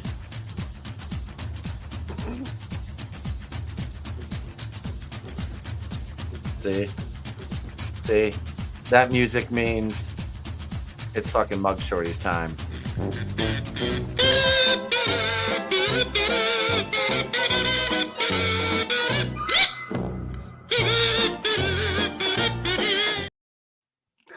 There we go. Wow. He's coming for you, run! We'll go with the hard ticket to Hawaii song. There we go. We got the little ska in the background. We have two. This is why I gave Manliness a producer's credit, because he sent me 2 MugShawtys for tonight. Yeah. I'll let me rearrange the order here, though. So we won't start with one of his. We'll start with one of ours. All right, here we go. Here's number 1. There she is. Wait, didn't we have Sansa Stark before? No, that was an actual redhead. Oh, yeah, shit. that was the redheaded girl. Did we lose Draven? Not. Oh wait, there he is. Yeah, my audio fucked up. It wouldn't work anymore. Michelle Pfeiffer that's who I was thinking from Grease 2. Oh my god, I forgot she was in Grease too. She's the one that we want. Mm-hmm. Woo, woo, woo, woo. You're the woman I want. You're the woman I want. Nah. This one has 1 charge, boys. 1 charge? Huh. 1 charge. Let's see That's here. Let's see. Manliness, I can fix whatever's wrong with her. We had to summon Captain Misogyny. We need an intro for that, for Captain Misogyny. It's an incel. It's a fat guy. I feel a little bad for Chris. He doesn't have his Starsky and or Hutch. Yeah. I am Captain Misogyny. We got domestic violence, stealing my heart. Yeah, she could be guilty of that. Chris, what do you think, man? 1 charge. 1 charge. I don't. Okay, this one's tough. This one, I don't see violence in this one, so I'm not going to ask about that. Like, this looks like, I don't know. This one's tough, dude. I can't, were they like, I don't know, like, I don't know. I'm genuinely stumped. I'm looking at her, and I don't. I mean, obviously, she did something, but I'm not getting a parking violations or outstanding tickets. I'm not. I'm sorry. My misogyny is failing me tonight on this one. I'm not getting I can't. I don't see a dick chopper. I don't see prostitution. She takes too good care of herself. I don't see drugs. I don't see like her face and shit. Like she'd be all fucked up. She doesn't have any tattoos or anything like that. She knows how to put on makeup. I mean, she is kind of weird looking, but she doesn't put on makeup. And I think whatever it is, it's something pretty banal or maybe she didn't pay a fuck ton of parking tickets, or she had a moving violation, or something where it's it's clerical. It's not. I'm not seeing blood on her hands with a penis in the disposal. So, all right. So I got outstanding tickets for you, Chris. Yeah. That's all I can get. I'm guessing here, dude. I don't know. Okay. I'm at a loss. All right. What about you, Draven? I'm going ass bat. Ass bat. Her hair's all frizzled and shit. She was in some kind of tussle. See, I don't her dick suck. I mean, her DSL or her lip gloss would have been smudged if she was not necessarily. She's like, hold on. I gotta put the gloss back on. Okay, take my picture. So Draven's got ass bat. Brutal. What do you say? Yeah, this is a tough one because she doesn't like. She is a little tousled up, like her hair isn't exactly perfect or nothing, but like her makeup's not disheveled. She doesn't look like she's been in a scuffle. I'd have to say probably something along the lines of shoplifting. Maybe. Yeah. Okay. All right. We got shoplifting from Brutal. All right. Let's see here. So we've got outstanding tickets. We've got ass bat, and we've got shoplifting. This sounds like a fun Saturday. Let's see what we did here, boys. This one, arrested on an out-of-county warrant. Oh shit! Well, what was the warrant? Now my interest is piqued. Right. I wish it gave me what the warrant was for. Yeah. But yeah. So no points awarded that round. Yeah, that's a goose egg. But yeah, she doesn't look like that. Looks like a driver's license photo. That doesn't look like a mugshot. She doesn't look like she's been drunk and disorderly in the bar, or scrapping with anybody, or Yeah. Maybe a vehicular thing. I don't know, but she's just being one of those pink ladies. Yeah. That's it. God damn it. Good for John Travolta's love. You're the one that I love. Wait, and you be with other guys. I gotta check something here. All right. Fucking Lions are winning third quarter, 21-14 Monday Night Football against the Seahawks because fuck Seattle. It's the worst thing I could do. Zoom, zoom, zoom. That reminds me of it's like a cross between Grease and all right, I'm gonna win my fantasy matchup tonight. Fuck yeah. All right. I'm done. I had to check my fantasy fucking lineup. All right, so no points that round. Let's go to a viewer submission from Manliness and Motivation. Are you guys ready? Sure. All right. Oh God. She looks familiar. Chris, I love it. Oh God. Yeah, the she's already in the prison jumpsuit and shit, so it's something good. That was almost like it's her. This is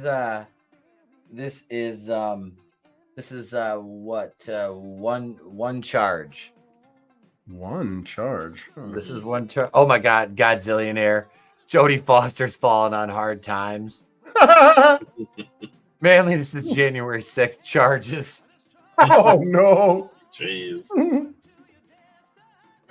Oh my God. No, this is like I don't want to say it because I'm gonna gross myself out.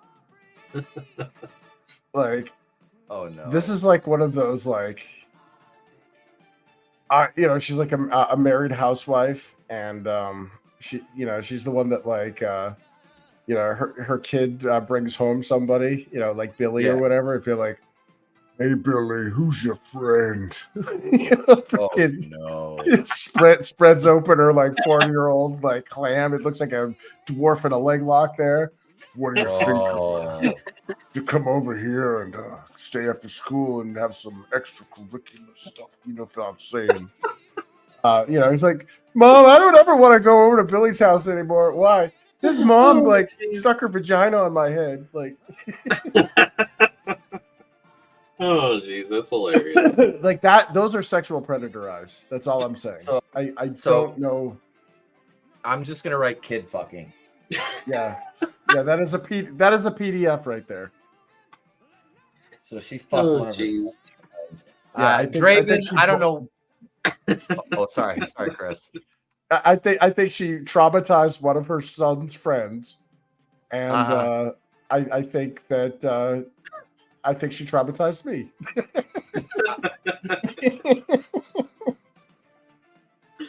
I don't know how we're gonna follow that up, Draven, but you got to follow that one up. Bud. Look at it's in the eyes. Hashtag the eyes, Chico. It's in the eyes, Chico. Let's see. Her eyes looked a little bloodshot. I will say that.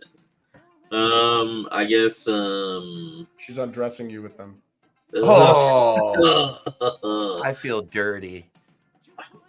She pulls out her pad and says, "It's." I'm gonna say, being a PDF with her students. All right. Oh yeah. She's probably a teacher. Yeah, teachers are gross. There you go. She looks like a teacher. Mm-hmm. She looks like a PDF, which is apparently a lot of teachers these days. Mm-hmm. Actually, the percentage of teachers is like that's the highest percentage of those. They're always in the schools. Go figure. Dude, imagine the bloodshot eyes is because she's like the Matthew McConaughey of teachers. Are you cool? It would be real cool if you were. Oh no! All right. Yeah. Except with this one, it'd be more like, all right. Yeah, we need to have subtitles because none of us speak fat. Yeah, where's Vinny when you need him? We need Vinny to translate fat. None of us speak Huttese, so we can't translate. Obese. I can't tell what Rada the Hutt is saying over here. Chaba Wookie. Well, that 10-year-old gives me more love than you would. Oh. Brutal, what do you think this heifer did? Okay, well, yeah, I'm also getting the teacher vibe, and if it's not peddling the kids out for recreational activities, let's call it, if it's not that, it's she had like the little kid fight club going. Yeah, she had the fight club. Kitty fight club. You know what rule number 1 is? It's right there on the chalkboard. It's just a little Edward Norton and a little Tyler Durden. The little Tyler Durden. Yeah. Dressed up in the kindergarten. Yeah, they got diapers. One of them's got like the dunce hat on with like the little pinwheel on top of it. Yeah. You got one that's really fat and he's bitched it, Bob. Robert Paulson was a student here. Yeah, it's like Dennis the Menace versus the kid who says boys have a penis and girls have a vagina. Yeah, the kid from Pet Sematary. Yeah. Oh, no Gage. And Full House. Oh yeah, he was. Mm-hmm. Yeah. Well, this one, boys, this one right here. Idaho teacher had sex with a teen and then made him drive her home while she was drunk. Well, we had teacher, right? You know, I was just joking about the all right thing, but damn. Yep. Everybody gets a point on that one. Yeah. Holy Everybody shit. gets a point on the eyes. Diddler. Yeah, those are diddler eyes. Like I guess teacher. Those are diddler eyes. Yeah, like seriously, like snapshot those eyes, and whenever we see another shoddy or whatever, put those eyes in and be like, yep, that's a diddler. That's her. That's her right there, officer. That's the diddler. The evil diddler which diddles in the night. The diddler on the roof. Failed the, if I was the diddler. Diddle bum bum bum. Dooby dooby doo, baby. Dooby dooby doo, baby. All right, here we go. Here's number 3.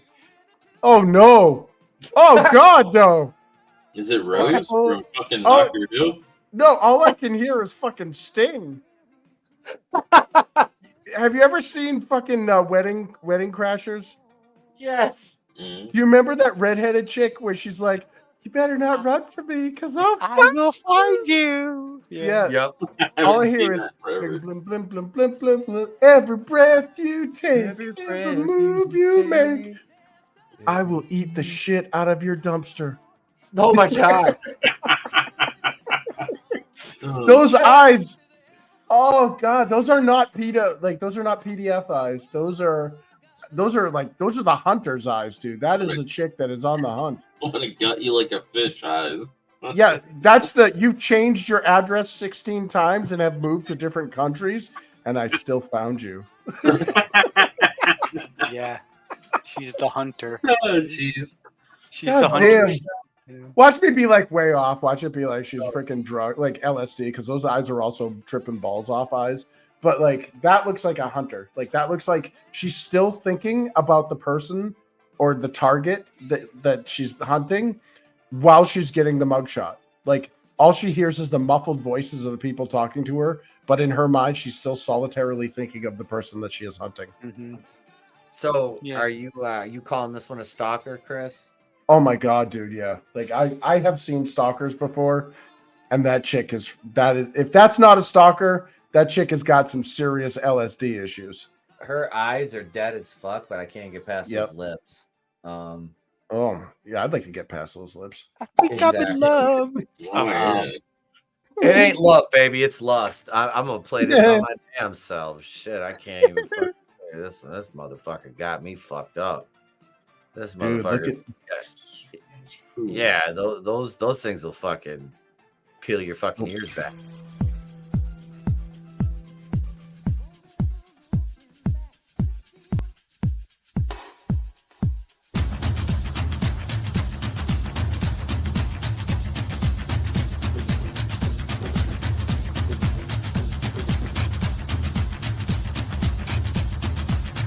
Run, Draven! Can't catch me. I'm still playing it over here. Shit. Dude, that's Steve Bonkman in female form hunting you. I'm gonna let her catch me. I'm not even gonna try to fix this bitch. I'm gonna say either a PFA violation or a restraining order violation. Restraining order definitely. Well, yeah, she's got a scrapbook full of restraining orders. Yeah, I bet she collects all of her victims, like or at least a piece of them, and has like he's making like the perfect boyfriend out of them. It's like a totem necklace of all the, like things that have ever touched. You know, it's like a half afro wig. Yeah. It's like a mannequin, like there's like a wall of pictures of stuff with the red string going through it with the thumbtacks all fucking. It's all of the person that she's infatuated is pieces of chewing gum made into a statue to look like. Dude, she's got bodily fluid sculptures of her. I need this doll out of my own earwax. Oh no! Belly button lint teddy bear. No. Yeah, I collected it while you were asleep. Yep. Some of it's from your ass crack. Oh god. Oh god. Every move you make. Toilet paper you use smells like you. Cap said she's a dick chopper. I think he's right. I think if this one, I'm assuming that this one didn't. Actually, I don't know. I think there's still a story to be told with this one. What do you think? What do you think, Brutal? Yeah, I'm definitely getting the story because, like, you look at her eyes, and it's like the lioness before they jump on the gazelle. That's what their eyeballs do. They get all big like that. So yeah, it's absolutely some type of stalking. I'm gonna go. All right. It's Godzilla nurses Karen the Hunter. Yes. She has like a fake Russian accent. Yeah. The jacket she wears is made out of a lion face, though. It's made out of her ex-boyfriend. Well, if she's waiting on something, I got something for her to. Here it is. Yes. Menacing by stalking. Your parents will cry when they see what I've done to their children. Oh my god. You could, dude.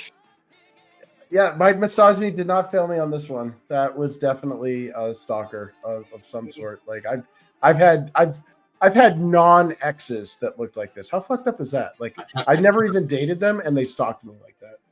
I kind of want her to stalk me. And you could almost see it going in her head. Like, I wonder what he's doing right now. It's nice. Yeah. It's nice to be stalkable, though. I wonder where he when is. You get drawings, and they're not like. These are not attractive people that stalk you, because if they were stalkers and they were hotties, they wouldn't be stalkers. They'd be in a relationship with you. Like, these are the people that look like, oh God, like that. Oh, what the hell is that? The Imagine Mayim Bialik with an afro. Oh god. Yeah, but stalkers come in all shapes and sizes, including this body. Thanks, Gap, because now I got stuck in my head. Here comes the Dick Chopper. I'm a miracle gangster. Still chopping like that. Here comes the Dick Chopper. All right, here we go. Here's the last one, boys. Oh God! What the hell happened to Anne Hathaway? It was Alyssa Milano with a freaking track for a new role. Yeah, it's Anne Hathaway from Havoc. You never go full leftist. That's Anne Hathaway. Hathaway? Like halfway. Anne hath no brain. Let's see. So we got 2 counts on this one. Oh God. 2 counts, but it's the same crime. 2 counts, but it's the same crime. Mm-hmm. Who wants to start this one off, boys?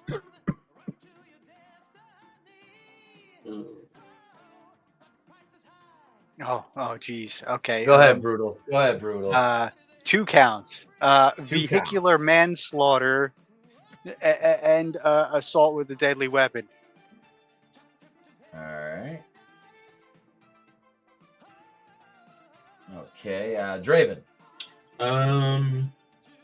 I'm gonna say, I guess attempted murder, and I guess domestic. All right, Chris. Okay, so something about this doesn't look right to me. Like I'm like pulling my misogyny powers looking into this one, and it looks like. So obviously the tattoos, you'd be like, okay, you're a druggie. You're in some type of gang. You're doing some type of drugs or whatever. And then the hair looks weird, but the eyes don't look like they belong on that face. And neither does the nose and the lips. Like if you look at the eyes, they look almost reptilian. Is this a Jewish person? And like, yeah, something looks really weird here. Like this was like that one that you had last week where I could have sworn that was a freaking like a sex doll. Yeah. Like this one looks like either AI or like somebody put something weird together with this one. It's hard because it's like I'm getting different stories from the different things. Like the hair looks like it belongs to fucking Hermione Granger. The eyes look like it belongs to something from V. The lips and the nose look like it belongs to Alyssa Milano. And the tattoos and shit are like clearly drugs and shit. And then like even the costume, like her outfit, she's got like bra straps and string straps. Like she's wearing a string dress and like a very thick bra. Like who does that? A black sundress or something. Yeah, like I am. Once again, my misogyny is failing me on this. I am She fucking. was found with only a black sundress and a butcher knife. That's. Yeah, I am genuinely confused on this one. I can't. I get, and you said there are two crimes or whatever. 2 charges, two, but they're the same. They're the same crime, but there's 2 counts. So 2 counts of the same thing, like possession of drugs or something. Yeah, along those lines. Yeah, it'd be like 2 of those. Yeah. That I guess that's the only thing I can think of is like it'd be like possession of possession with an intent to distribute or whatever, and possession of a controlled substance or. All right. Everybody's guesses are in. Here we go. Shorty number 4. Possession, arrested for 2 counts of alleged possession of a controlled substance. Oh shit! That was a good guess. Yeah. So, Chris, let's see. Chris got. Dude, that image looks fucking weird. Like, here, let me put up just her mugshot again. Yeah, tell me I'm not wrong, or at least tell me I'm not crazy. Because like I'm looking at that and I'm trying trying to pull my little Columbo on her, and I'm getting the drugs from the tattoos and the poor life decisions and shit. But then like the face, like it looks like it was like clone brushed onto another person's face, and then the hair, the same thing. The hair looks like Emma Watson's hair. Fucking weird. It's fucking weird. She's an odd looking woman. Hey, what up, Alf? Need to get him on the demonologist game. Yes, dude, that game looks so much cool. Like as much as the game that we were playing, Phasmophobia, was cool. That one where you can freaking exercise the things, that looks awesome. Yeah. How much is that one? Hell yeah! How much is that one? Is that like what? Like is that same? Is it like $20? Is it the same as like Phasmophobia? Yeah, let me look it up on because if it is, I'll be downloading that tonight. We'll be playing that shit in about an hour after the show. It's $14.99 right now. Demonologist. All right, I'll go pick that up. Hell yeah, dude! I'll pick that up from Steam. We'll be playing that shit tonight. I got nothing else to do. But no, that's let's see. So we got Chris had 3, Draven had 1, and Brutal had 2. Chris coming out on top again. A slim scoring night, but you pulled out another win, Chris. So it's time for Joe Hendry, boys. Here we go.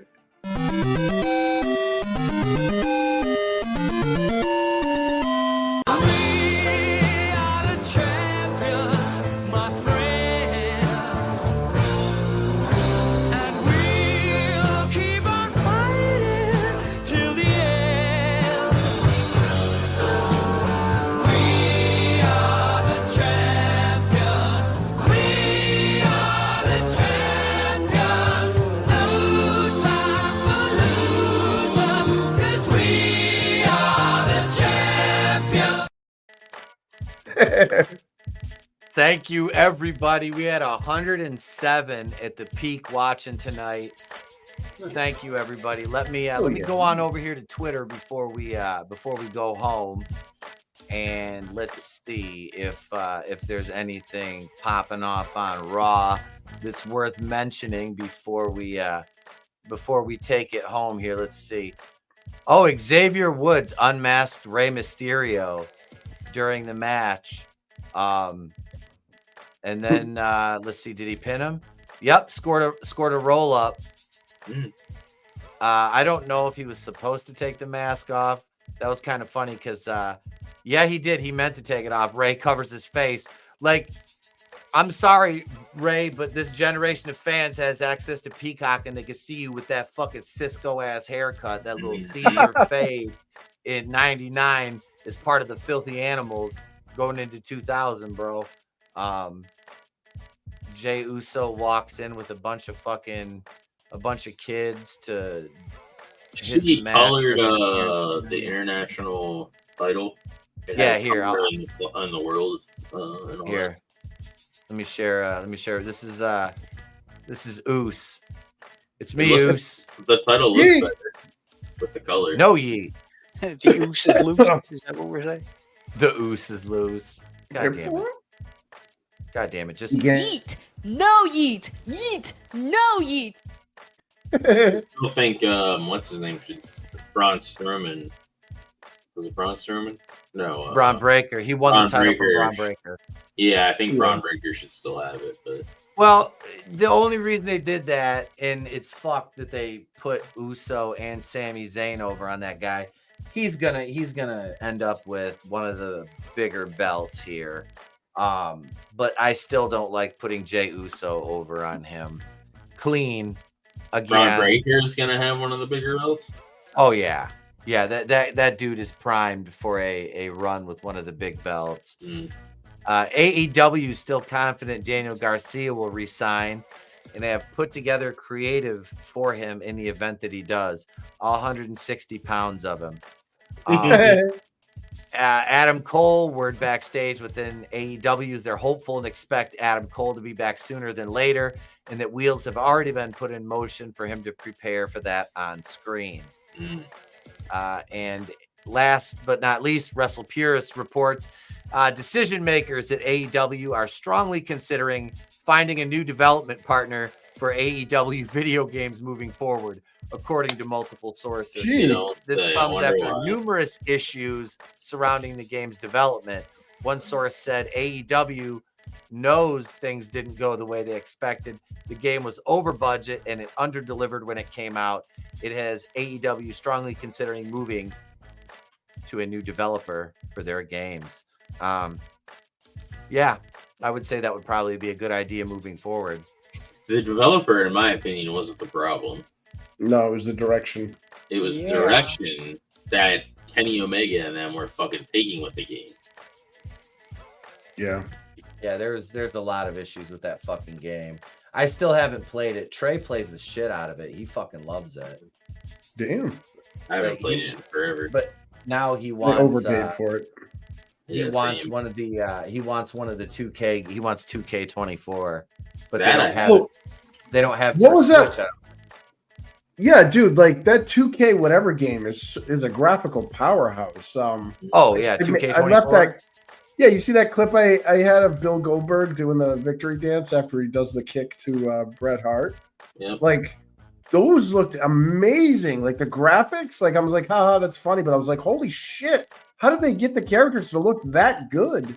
I have it on PS5, I believe. And that looks awesome. Yeah, that game. Yeah, they make those look really nice. But yeah, I think I'm gonna download Demonologist and play some of that tonight. Thank you, everybody. Damn, we got 108 people watching. But you can catch us back here tomorrow. 8:35 Eastern, we'll be reviewing Cobweb, myself and Trina and Draven and Vinny probably too. And then Wednesday night, Trick or Treat, 8:15 Eastern right here. Saturday night, around 7, probably 7ish, we'll be starting up for WWE Bad Blood from the Allstate Arena in Hotlanta. And tomorrow, it's Tuesday, Raw Review Day, and I'll probably get out one more video this week for you guys. Members, you'll have something coming Wednesday. Thank you, Chris and Draven and Brutal, for being here tonight, guys. I know it was a small cast tonight, but we had a big show, a lot to talk about. Thank you. No shit. Uh-oh. Oh, no. Oh, no.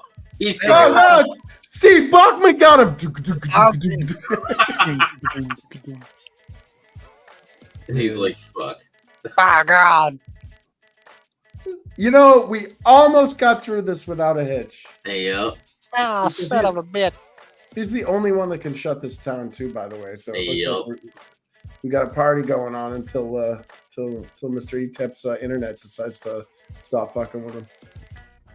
Hey, this is the after party. Should I get the oil? Yeah, this is bonus footage, guys. I guess he's not playing that demon, whatever the hell he's talking about. Demonologist.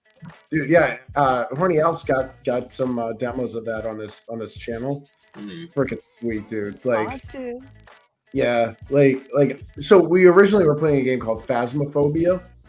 And it's basically the premise is like it would have been cool if they had like a Scooby-Doo skin for it, where you basically go in and you have like a checklist of all these like things that you have to kind of perform, and like you're trying to determine what kind of ghost or spiritual being is infesting this house. The problem though is you have the sanity meter that drains as you're in the house, and you can't. Meter. It's only available to those that are inside the truck outside of the building. And if your sanity meter gets below a certain point, all of a sudden the front door locks, slams shut, and the ghost that's haunting, be it a demon or whatever, is now hunting you. And if it gets you, it'll kill you. So you can run and hide or whatever, and then when the time passes, the door will open, and then you can get back out and get your equipment and set it all up and all this stuff. But the ultimate goal is to just identify what kind of this, what's in there, deduce what it is based on the shit that you've experienced with all the little gadgets you brought in, and then drive home and say, this is what we think it is. And if you're correct, you get a bunch of points. And it's fun as hell, dude, because there's like all sorts of cool things you can do. The ghost sometimes is super active. Sometimes it's like really subtle, so you really got to go searching for it. Mm-hmm. And this Demonologist game looks very similar, but only you get to exercise that motherfucker. I watched it was like a clown demon or whatever was chasing Al, and he's like, ah! And also he like ran past this like electro trap that they had set up, and I was like, yeah, bitch. Nice. Yeah, it looks awesome. Man, I love games. Like that's where I think the future of games is going to be instead of AAA shit. Mm-hmm. Like I have a feeling that Assassin's Creed Shadow shit we're not done with that yet. Like I was talking to one of my buddies that's got a there's a couple of people I know that do YouTube game streams and stuff, and they're talking like, hey, did you know that the original they actually were planning on using a Japanese male for their protagonist in Assassin's Creed Shadows? And I'm like, gee, I wonder if it was the guy that I wrote a decade ago with my colleagues. The one that they shipped my ass out to Tokyo for free, to go research. Like, I wonder if they, at the last minute, and then it turns out that's exactly what they did. Well, not so much whether it was the character that we wrote or if it was some other Japanese guy, but they definitely did change it to Yasuke, the black guy, because of like all of the current politics bullshit. Mm-hmm. So and they really pissed off the Japanese, dude. Like that is incredibly disrespectful, and they're using like Chinese architecture. They're using the wrong like heraldry or the Keimon, like all sorts of shit. And it's like, how are you this inept, dude? Like we were doing better research on a shitty mobile game a decade ago. You have shown great disrespect. Like all sorts of shit. It's like, uh-oh. Hey, man. Fucking hell. Yeah. So that right there, that little fucking whatever it was, knocked out. I don't know if it knocked out the Twitter stream or not, but I don't think so. I was looking a minute ago. Okay, are we still all right? I didn't know if we're still live over there on Twitter, but Alf, I've got that. I do have the. Oh, you got the clip? Yeah, I got the clip pulled up, man. Hell yeah! Let me fade the background audio out. And yeah, you know what happened? My VPN disconnected, and reconnected because I had it paused. And if it reconnects, it fucking does that if I'm on StreamYard for some reason. Oh, so, apologies, folks. But here's from Demonologist. Did you see the little ghost symbol light up on the box? Then you know he's trying. Oh! Oh shit! Jesus, are you looking at this? Yeah, what the hell was that? Did someone die? Me. It was a completely dismembered. I think it blew out. The candle. Did you light the candle? Ah! Oh my god! He's hunting. I'm sorry. I'm gonna stream like a little bitch playing this. No! Oh my god! It's on the ceiling. Once you see the little ghost. All right. Yep. That's it. That's like me playing Five Nights at Freddy's the one day. I fucking got caught or whatever, and I'm like, fucking love it. Oh, dude, yeah, you get a group of your friends together at that game. That is perfection right there. That's what's gonna happen. So yeah, Tuesday night TerrorVision tomorrow.